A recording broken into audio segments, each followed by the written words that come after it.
So, as I said, the first part of my presentation today is going to be to try to explain why I think and why the literature says that laparoscopy is better than open. There are several papers ever since the beginning of laparoscopic surgery that have emphasized the theoretical and then have actually shown the physiologic benefits and clinical benefits of laparoscopic surgery as compared to open.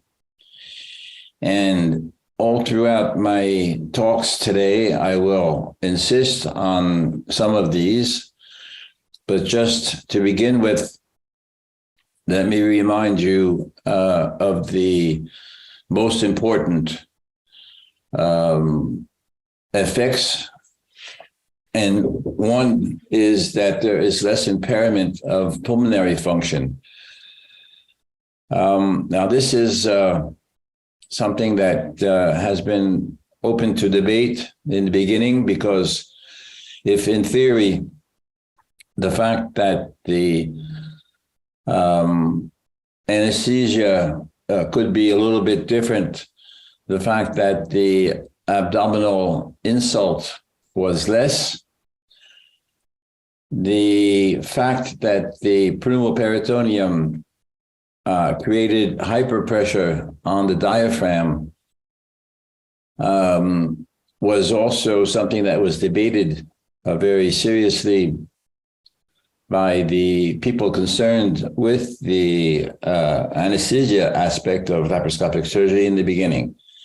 And it is important that we as surgeons and as leaders of the clinical team in the operating room, it is important that we realize that the intra-abdominal pressure of the pneumoperitoneum should remain as low as possible, constant in its duration.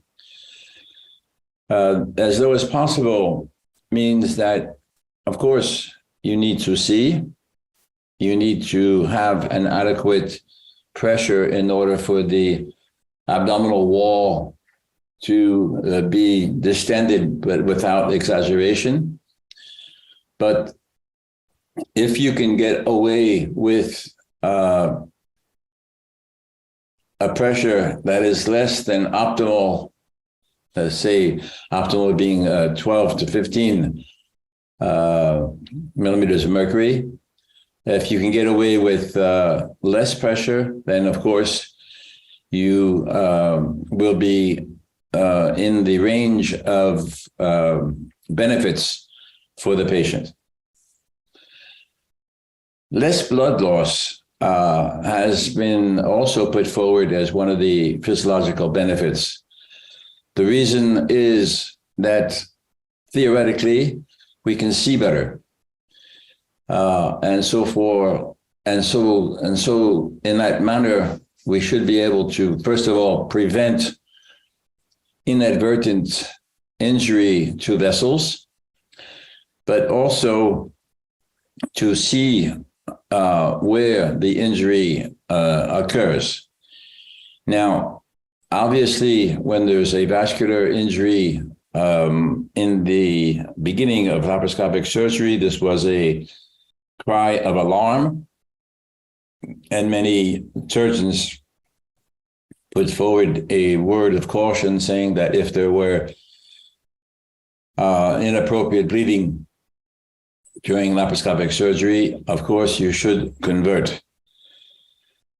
To that, I was one of the proponents of saying that because we can see better, and because of the magnification of laparoscopic surgery, it should be theoretically better during laparoscopic surgery to take care of that injury and repair it. And I have to give credit to Professor Kakov of Moscow, who was one of the first to publish a paper on that aspect, insisting in surgical innovation that maybe almost, maybe 6 or 7, maybe even 8 years ago, maybe even almost 10 years ago, where he emphasized the fact that during laparoscopic pancreatic surgery, if there were any particular problems that occurred, it could actually be taken care of not only laparoscopically, but better than open. The classical reason why laparoscopic surgery also has been in favor over open surgery is that there is less of a immune reaction and less of the stress response that is attributed to laparoscopic surgery as compared to open. There again, there has been many publications on that topic, with mainly concentrating on cytokines, but also on other markers of the immune response to aggression, because surgery is an aggression. And although the markers are many, the actual clinical impact of those markers remains to be shown. The response is there. The immune metrics have been widely published. And then the actual clinical benefits that I'm going to talk about in a few minutes are certainly related in part to the immune response, but the direct relationship is difficult to show in a, let's say, a scientific reasoning manner. Fewer adhesions. Well, yes, this has been also one of the major aspects of laparoscopic surgery, put forth, an argument that has been put forth in many aspects. There is currently a AIS from Barcelona. There will be a colloque the 23rd of February on the question of adhesions, led by Professor Wexler from the Cleveland Clinic in Miami. And one of the talks is by myself, where I insist on the fact that the physiological aspects of adhesion formation have led to a lot of progress in the last years. There are 3 aspects to the creation of adhesions. They are related to the coagulation cascade, with a emphasis on the formation of fibrin. They are related also to other physiological considerations concerning the thrombin aspect, the pre-thrombin evolution that leads to the formation of fibrin, and as well as the immunological, once again, the immunological aspect of of the surgical aggression and the fact that when tissues are injured, there is a reaction to that, and that cellular reaction, as well as the immune reaction, is responsible for the formation of adhesions.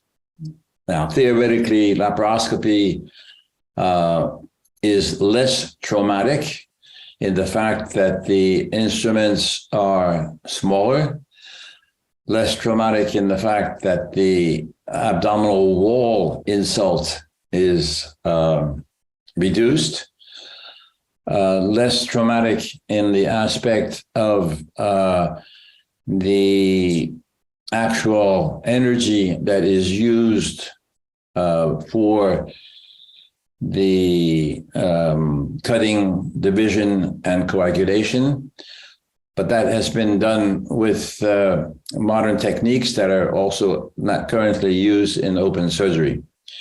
So the argument that there are fewer adhesions after laparoscopy has been put forward, but once again has not been proven formally. You must also remember that between 10 and 15% of the overall population has abdominal adhesions, even without a prior surgery. So it is very difficult to show that laparoscopy is responsible for fewer adhesions. The only thing that we can say with some certitude is the fact that the incision on the abdominal wall is shorter, and if well done, and it should be well done because otherwise you're going to have other problems with laparoscopic surgery. When laparoscopy is performed, the movements are actually less traumatic than those that we were used to seeing in open surgery.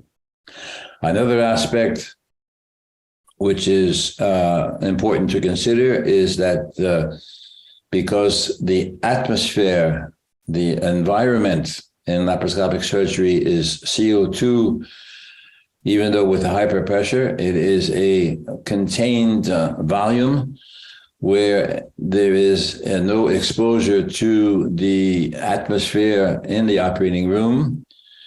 So there are not only the aspect that the environment or the atmosphere, in the general sense of the word, is more controlled in laparoscopic surgery, but also I would add that in the current era of COVID, there's less possibility of exposure to aerosols and different contaminating factors coming from human beings. Among the clinical benefits, this has definitely been shown clinically that there is less pain when laparoscopic incisions are made as compared to a greater, longer midline or even transverse incision in transitional surgery. And this has been shown not only on the studies, not only in the studies that have looked at different pain scores.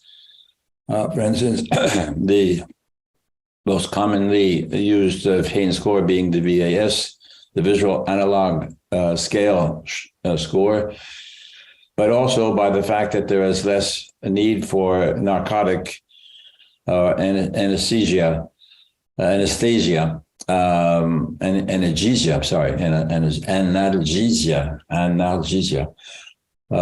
less need for narcotics to combat pain. One other aspect that has really been instrumental in promoting laparoscopic surgery throughout the years is the fact that because of the fact that the incisions are shorter, And because there's less pain, because there's less problems with muscular efforts needed after a 15 millimeter incision, the patient is capable of early mobilization, getting up, walking, and this is something that has really changed the life of not only the surgeons, but the patients and the anesthesiologists as well. And it's interesting to see that because of the early mobilization during laparoscopic surgery and the really early days of laparoscopic surgery, the whole surgical community and the whole operating room community realized that early mobilization was also possible for traditional surgery. Last but not least, one of the other offsprings of laparoscopic surgery was because of the physiologic and clinical benefits that we have just enumerated. It became possible not only to mobilize patients earlier, but to say that they did not to stay in the hospital that long. And the length of stay, even though we should be saying duration of stay, but not length of stay, was able to be shortened. And because of that, this was put forward as one of the economic aspects of laparoscopic surgery that was important to consider and is still important to consider. And as for the early mobilization, once it became obvious that this was possible to be done laparoscopically, it became the rule even after open surgery. Then comes another very important fact, the surgical site. Obviously, with the laparoscopic surgery, the surgical site is shorter, even though there are several as compared to one incision. But there is a study from Germany, a very early study in Germany, that said that it's the total length of incisions that counts. So if you add up 5 times 15, you're looking at the 7.5, the equivalent of 7.5 centimeters. The actual surgical insult is related to the length of the incisions, not the fact that there's more than one. And the aspects, the clinical benefits of the surgical site advantages in laparoscopic surgery include not only the less pain and early mobilization aspects that I talked about, but also the reduced trauma to the abdominal wall with a reaction of the immune suppression and perhaps also fewer adhesions. But also the fact that there is less possibility of surgical site infection and surgical site complications, such as incisional hernia. I will talk about that. It's not that laparoscopy has reduced the incidence of incisional hernia to a clinically or statistically significant difference, but there is certainly something that should be said about that, and I will insist on that as I go along.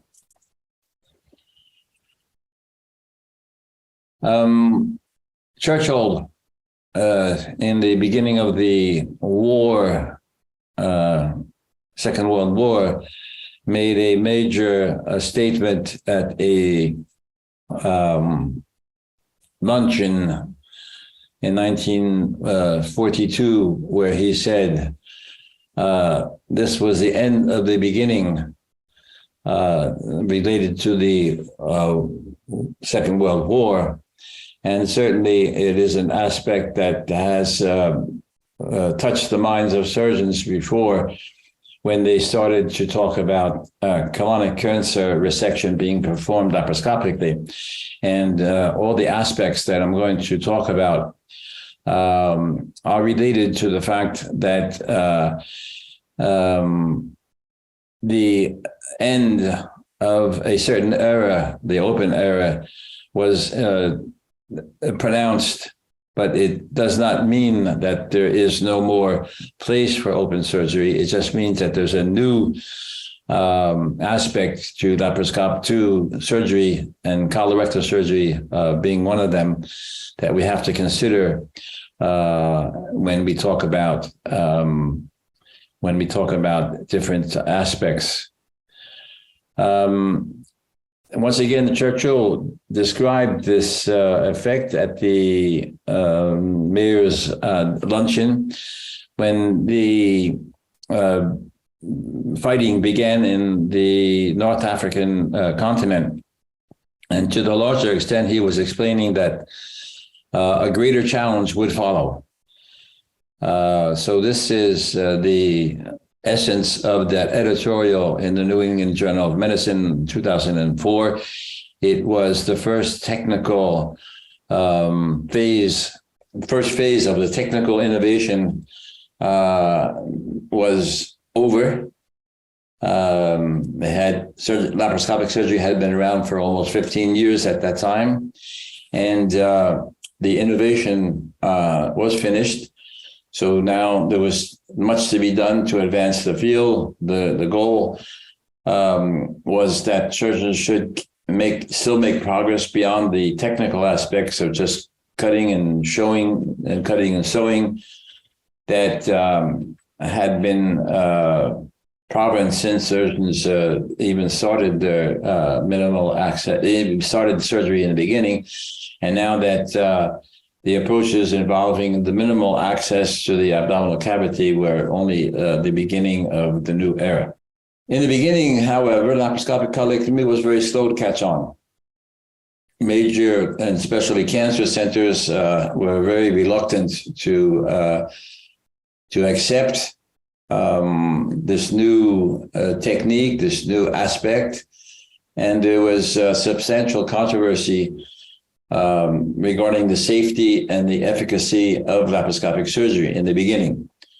One of the major aspects of the safety issue were the fact that there was alarming reports of an increased incisional deposits of cancer cells at the incision, perhaps related to the hyperpressure, perhaps related to the CO2, perhaps also, it must be said now that we have a retrospective aspect to consider, perhaps due to the fact that in the beginning, the laparoscopic surgery was and still is technically demanding, and therefore a certain expertise and skill was necessary, different from open surgery.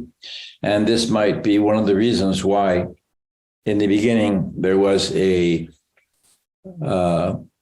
alarm bell that was rung concerning the potential dangers of port site metastases. Nonetheless, it did take over slowly, but it did take over for sure. And in 2011, when there was a meeting in Shanghai, several surgeons got together and looked at the aspect at that time. I'm sorry for the chart over running. No, this was Yokohama, sorry, not China. The penetration at that time, so we're talking at 20 years after the start of laparoscopic surgery and a little more than 10 years from before now. The penetration, you see, was high in Korea and Japan, but overall in the rest of the world, somewhere between 10 and 20%. One of the major aspects to look at is that in Europe, Italy and the United Kingdom were among the precursors as compared to other countries. And it's interesting that we'll see that Italy has been among the leaders, and even today. We'll see that in a few minutes. Of note also is that Japan and Korea were on the top of that list at that time. And China was still only at 1 out of 10, or a very small proportion. Because if we look at the numbers, I've said penetration in 2022, but actually I'm going to, some of these numbers are from 2020, some from 2019. You see that China has come to the same stage as United Kingdom and Australia. And I can say that I have connections in Shanghai where the overall penetration of laparoscopic colorectal surgery is probably more than 60 or 70%, very high. The United States, about 45%, and Italy and Europe being the leader once again, around 45 to 50%. In some places like Milan, in the Policlinico, where Professor Luigi Boni works, it's probably around 60 or 70%. So again, South Korea is the leader in Asia.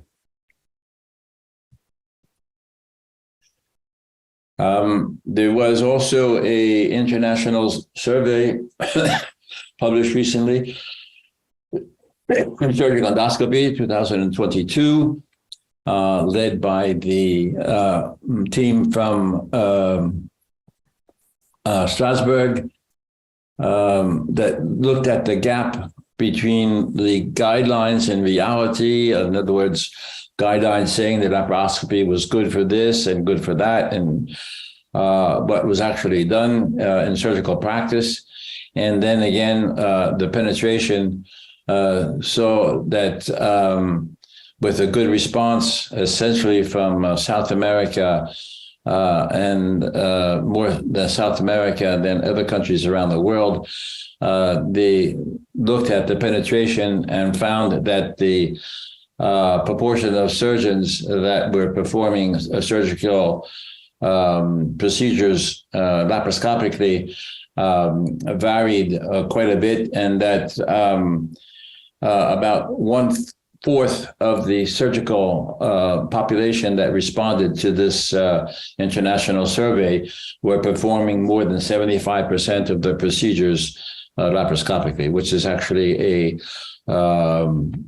a high proportion when you consider the amount of procedures that are being performed in the countries that we were talking about, even though it was essentially from South America and Mexico. The proportion of surgeons performing laparoscopic procedures is very high. Going back to the aspect of why laparoscopic colectomy, for instance, was slow to catch on, we have to insist on the fact that it was, in the beginning at least, technically demanding. There was a steep learning curve that had to be overcome. That learning curve also was something that was widely debated in the literature. And I will talk about that in a few minutes. The fact that the procedure was new, the fact that the gestures were something that had to be learned, led to also another consideration in the fact that the beginning of laparoscopic surgery, the operation time for the operation was longer than open, even including the time necessary for the incision and the closure of the abdominal wall. But very quickly, these aspects of laparoscopic surgery became a major point, a major advantage. The same aspect is to be considered when we talk about complications, not only post-operative complications, which were fewer because of the physiological and clinical advantages that I talked about a few minutes ago, but also by the fact that there were less intraoperative events, and the intraoperative trauma led to less post-operative complications. Obviously, all of these aspects, operating time, fewer complications, and quicker recovery, less pain, early mobilization, and less length of stay led to monetary advantages, and the direct and indirect costs of laparoscopic surgery became obvious.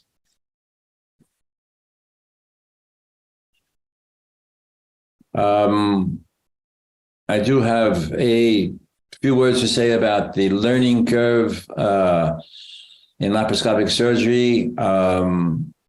As I said, I would like to insist on the fact I don't have a specific slide on this, but there are two aspects to the learning curve that I'd like to insist on. First of all, there's an ethical issue. When you say the learning curve is 25 or 40, first of all, these 25 or 40 patients are patients. And it is absolutely necessary to understand that if the learning curve is considered to be something that's important, where you need to operate on 40 patients before you have a good result, whatever that endpoint is that you're looking at, these are patients, and the learning curve on patients is ethically questionable.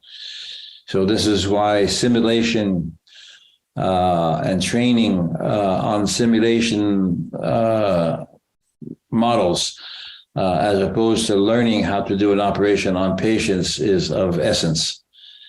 And I can only insist on that. The second point that I want to make about the learning curve is all of the literature that has been published on the topic concentrates on different aspects.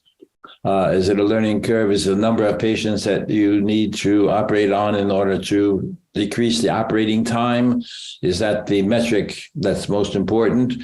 Or is it something like having good results or good outcomes for surgery or for cancer operations, an endpoint which is much more relevant but much more difficult to control, looking at the learning curve. So these two aspects of the learning curve have to be considered when you look at the literature and when you try to analyze whatever aspect you're trying to measure with talking about the learning curve.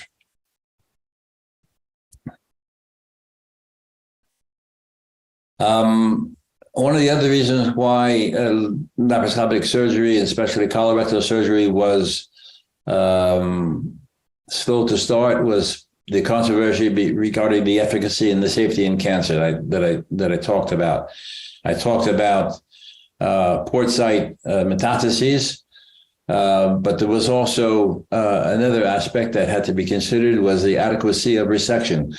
Were we doing the same operation laparoscopically that we were in the open era? In other words, were we doing radical resections?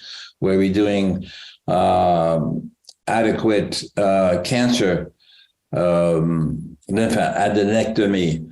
Were we taking care of extended procedures in the same way laparoscopically that we were able to do in the open.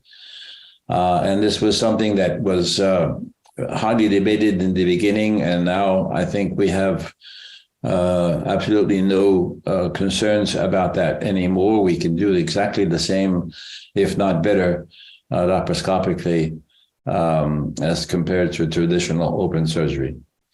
One of the other aspects of the skepticism that reigned in the beginning of the laparoscopic era was the fact that people considered the vision of with the telescope of the laparoscope being reduced, but actually if you manipulate the laparoscope correctly, the vision and the capability of exploring the entire abdomen is actually, if not the same, even better. I did talk about the aspect of surgical site recurrence, so I will not insist on that. And then the aspect of mishaps has not completely disappeared, and this is something that I will talk about later in different talks. Another aspect of laparoscopic surgery was whether contraindications related to age. And in the beginning, this paper from Spain in 2000 had put forward, was one of the first papers to say that age in itself was not a contraindication for laparoscopic surgery, although the level of evidence was not that high. However, and this is still true today, the duration of surgery and the stay in intensive care, as well as post-operative hospitalization, being significantly longer in patients that were over 70, due to the fact that patients over 70 have more comorbidities, and even in open surgery, they stay longer than the patients that are younger than 70. So this aspect was brought out in laparoscopic surgery, but actually we'll see today that this is no longer a problem. And the fact that patients can be mobilized quicker and being sent out quicker has completely changed the aspect of this aspect of indications for surgery. Something else that we already talked about was the adhesions. And as I said, this is going to be a topic of a debate in the 23rd of February in the AIS symposium that will be diffused. Today, the contraindications are much less put forward, but I'd like to insist on several of them. One is the severeness of heart or respiratory disease.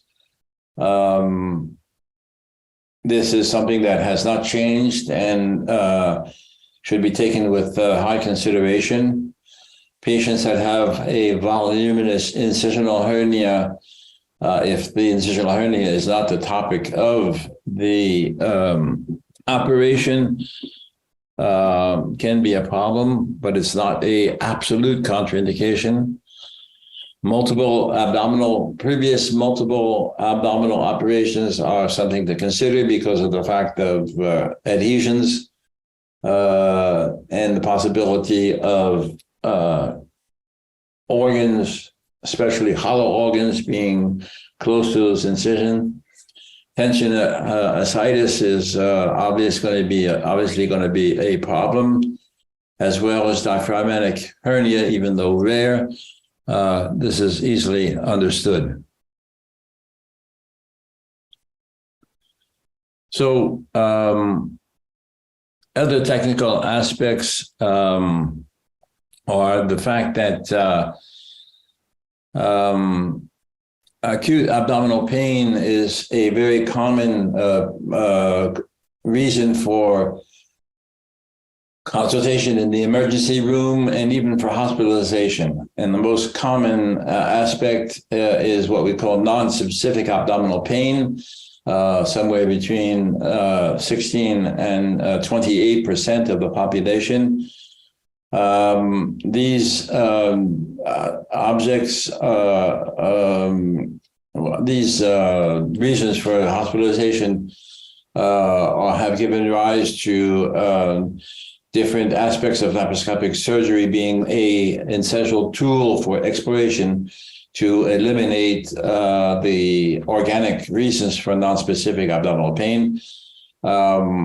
This is also something that has been debated widely, and randomized trials have shown that one of the aspects of laparoscopic surgery is the fact that if there is no organic aspect to the reason for this abdominal pain, if a laparoscopic procedure was performed, it is obvious that the patient can go home practically the same day.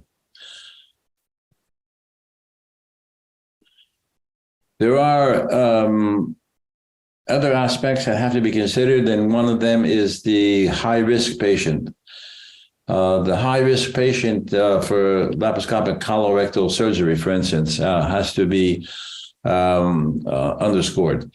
And already in 2010, people were insisting on the fact that the laparoscopic aspect of colectomy in high-risk cancer patients was of major concern. But this paper was instrumental in showing that that even when patients over 80 years old underwent laparoscopic colectomy, even when the ASA score was high 3 or greater, even when these patients had been administered preoperative radiation therapy, even when the tumors were greater than T3, or even in the obese, and I'll talk about these aspects later on. The overall mortality was reasonable. The mean length of stay was actually better, and the rate of complications requiring reoperation was less among those patients that were operated on laparoscopically. I'm talking essentially about the high-risk patients. So the aspect that there were less reoperations and that the complication rate was lower, and the complications that required operation were fewer, was a major breakthrough that gave credit to laparoscopic surgery, even in the high-risk cancer patient, in other words, the patient that was over 80.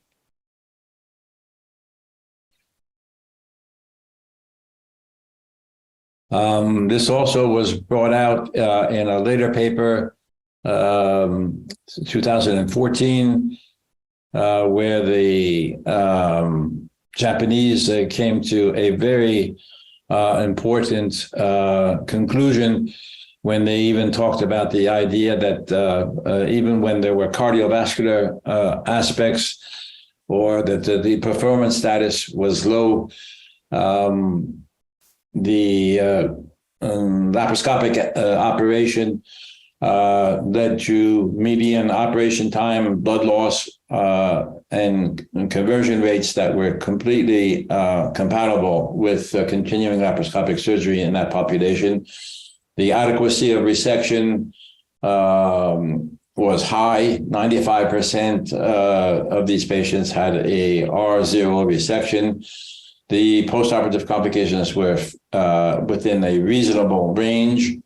And even though there were perhaps a little bit more postoperative deliriums related to age, there were no surgical-related deaths, and then the mean hospital length of stay, even though it was longer because of the comorbidities, was still still reasonable.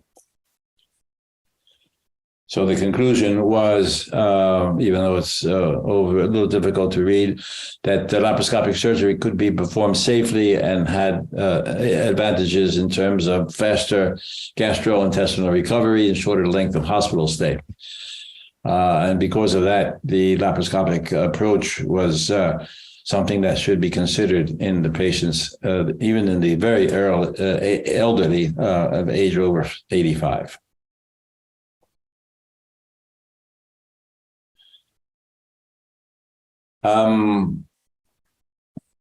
So not only do we have to consider the advantages that we were talking about as far as pain, nausea, a surgical site infection, incisional hernia adhesions, but another aspect that has to be considered is that the laparoscopic approach leads to better dissection of anatomic planes. And even if there's no randomized trials that have been able to show this, this is one of the major advantages that we have показать, что это один из самых важных преимуществ, одно из самых важных преимуществ. Sorry, somebody has their sound on.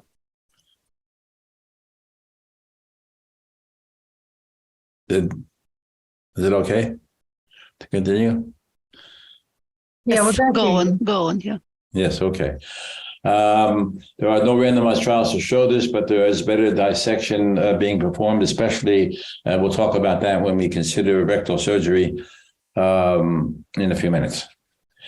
Now, my time is running a little bit short, but I'm trying to, and I think it's important that we talk about the advantages of laparoscopic surgery in detail. The other aspects that I want to talk about now are the advantages of the better dissection planes. And as I said, this is especially true in the subperitoneal space when we talk about rectal surgery, but it requires recognizing landmarks. And those landmarks are different from the landmarks that have been known in traditional surgery.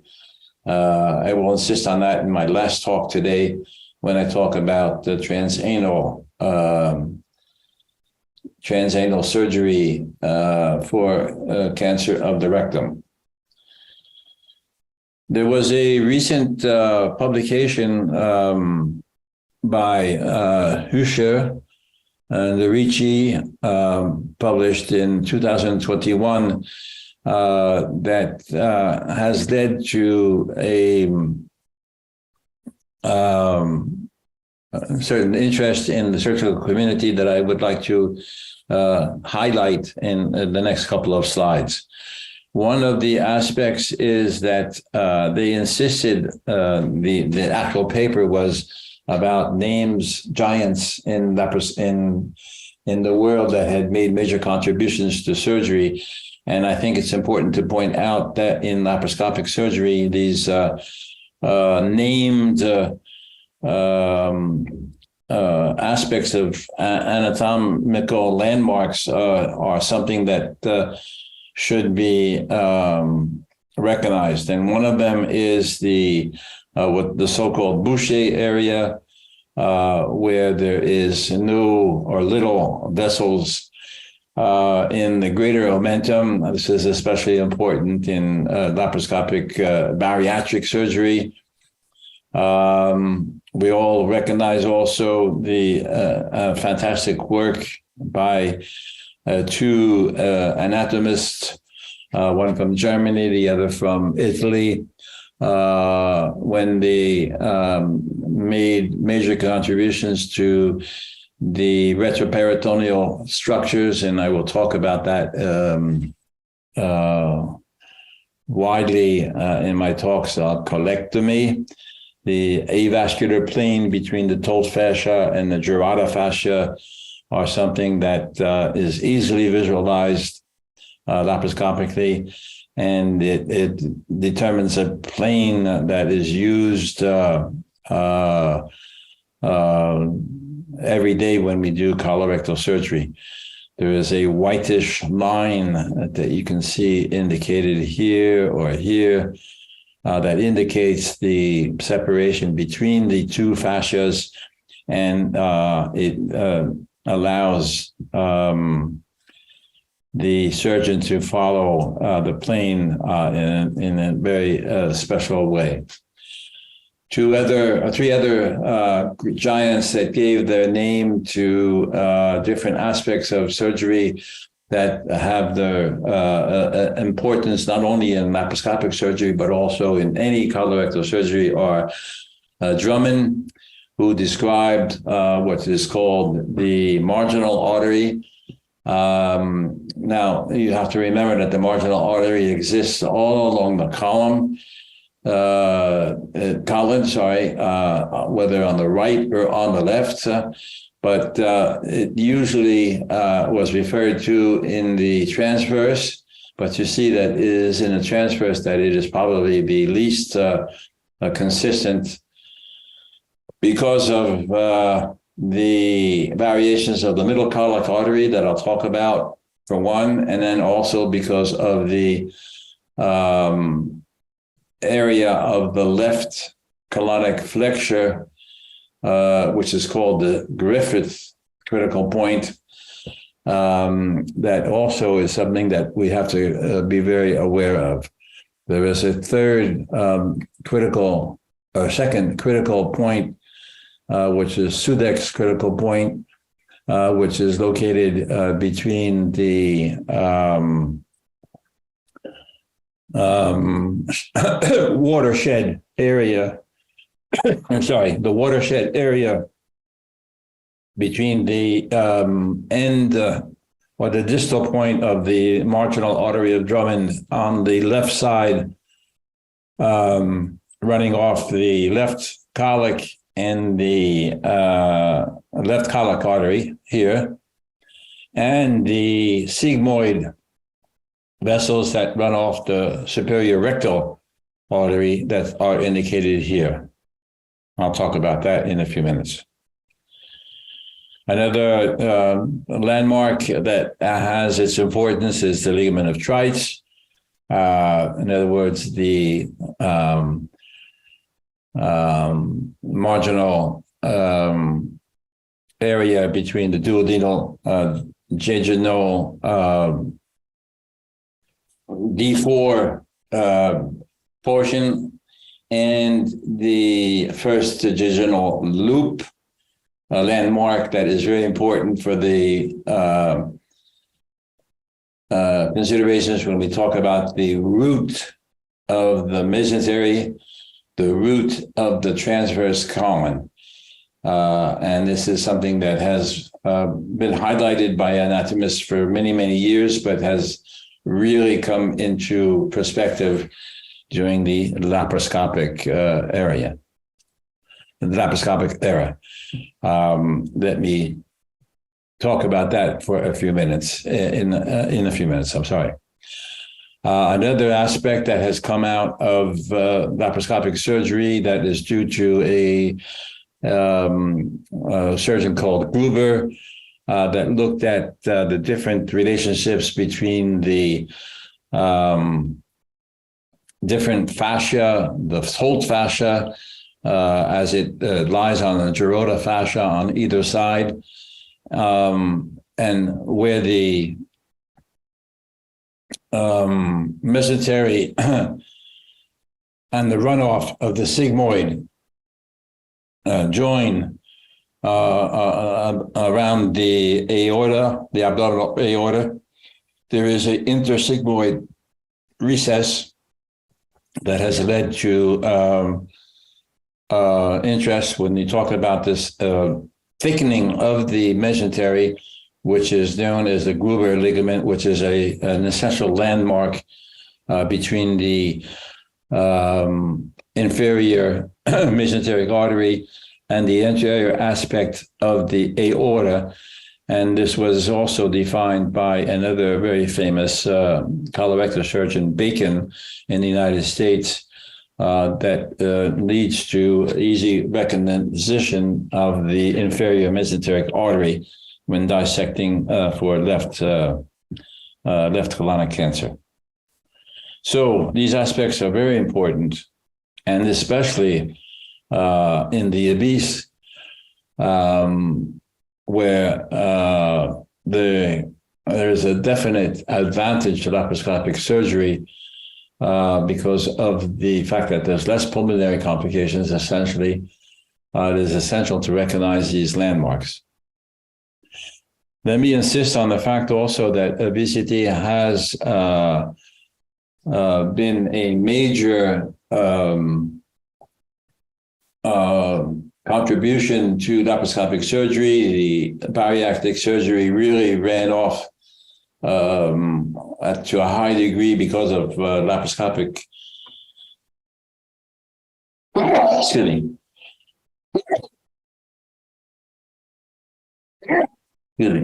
Because of the laparoscopic initiative.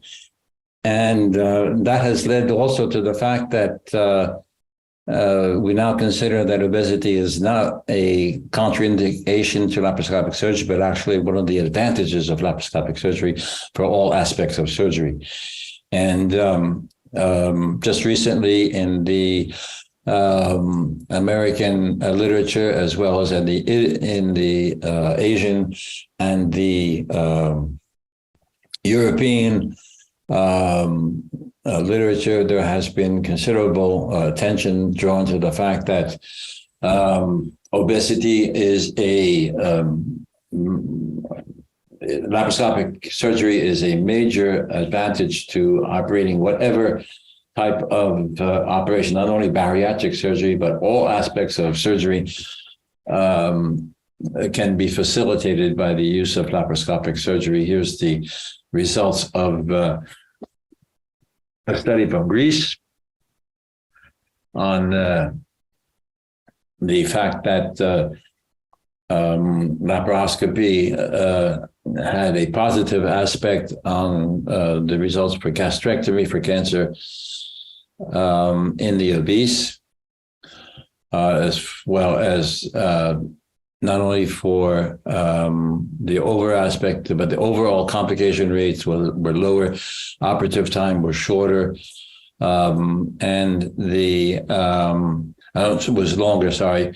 Even though the operative time was longer, the operative outcomes were very similar, and the overall risk of postoperative adverse events was actually, even though it was higher in the obese patient, they had no a negative effect, and then gastrectomy was still a safe procedure in the obese.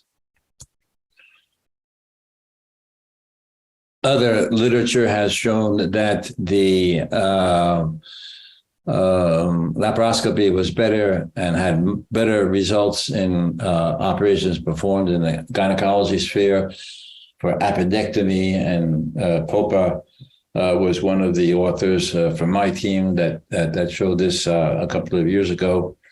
Gastrectomy just talked about the negative aspect of being operation a little bit longer with higher complication rates, but the overall results were comparable. However, Kim in Korea actually showed that the results for gastrectomy performed laparoscopically were actually better. Colorectal surgery is going to be the main talk today, and we see that there are papers that have lauded the positive aspects of laparoscopy, even though the conversion rate may be higher in certain aspects of surgery. We'll talk about that.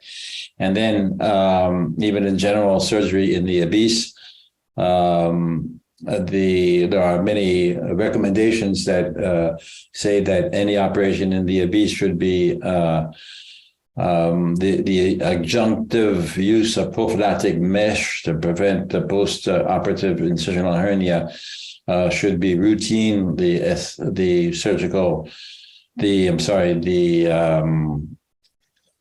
Digestive Surgery Society in France even made that recommendation in 2023.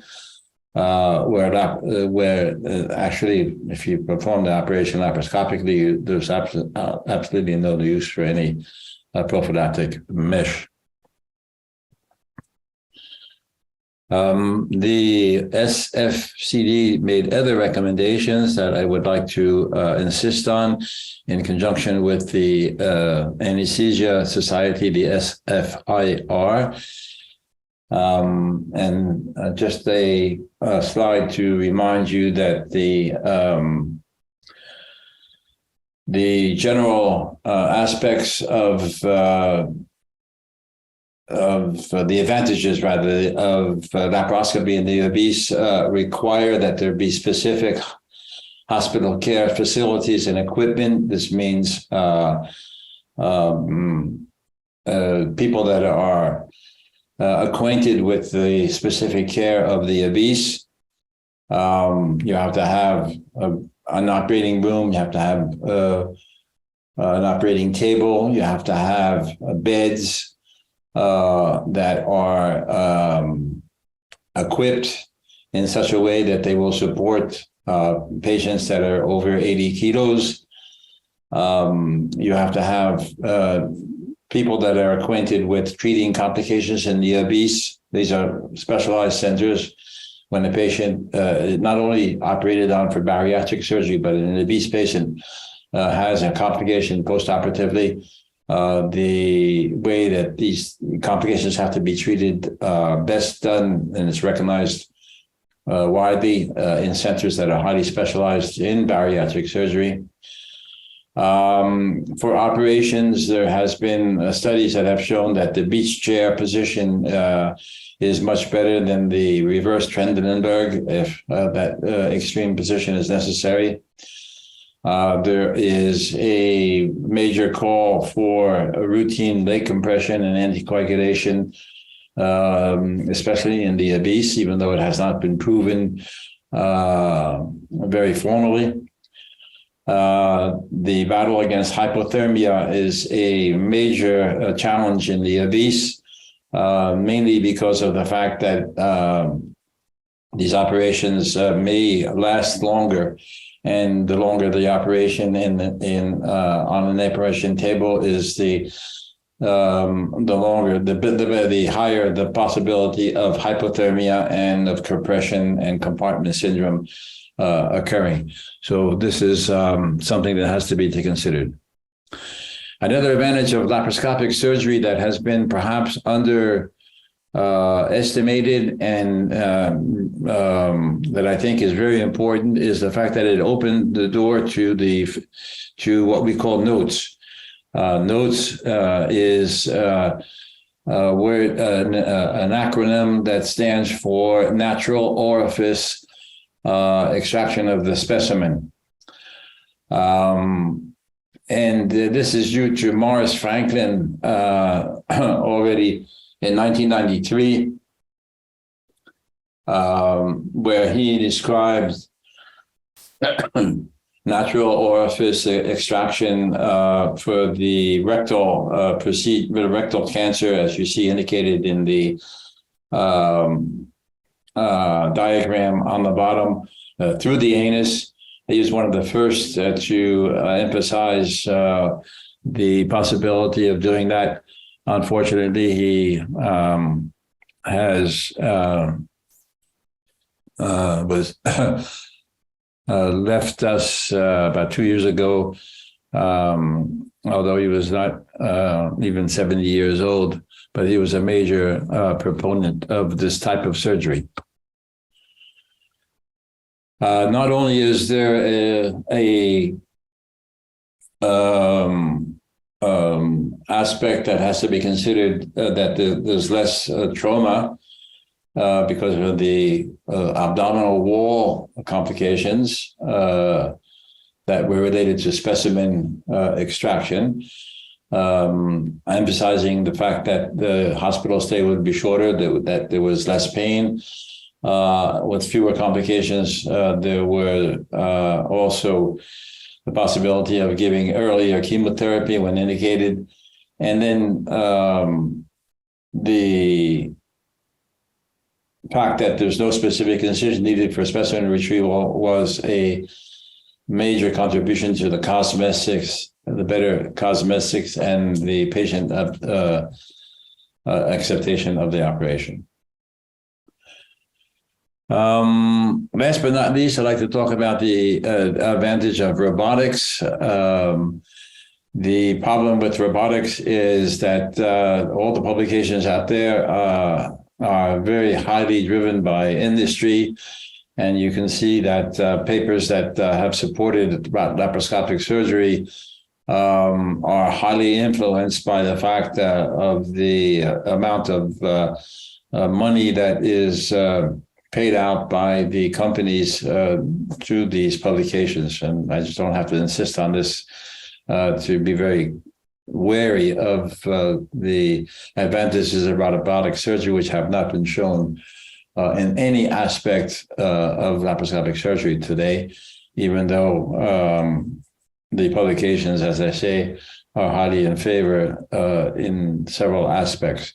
And one of the major contributions to the literature has been the ROLAR study that was initiated in the United Kingdom a couple of years ago, and which was a comparison of laparoscopic to robotic surgery for resection of rectal cancer. And the endpoint of this study was the conversion rate. But actually, the results said that there was no such significant evidence of superiority compared to laparoscopic surgery, even though subgroup analysis did show that there was a possible benefit in the male and the lower when the cancer was low and when the patient was obese. There still is further research necessary to confirm this. The secondary endpoints were shown to be a similar circumferential resection margin positivity, whether we're talking about laparoscopic or robotic surgery, and the 30-day complication and mortality rates were not statistically significantly different between the two.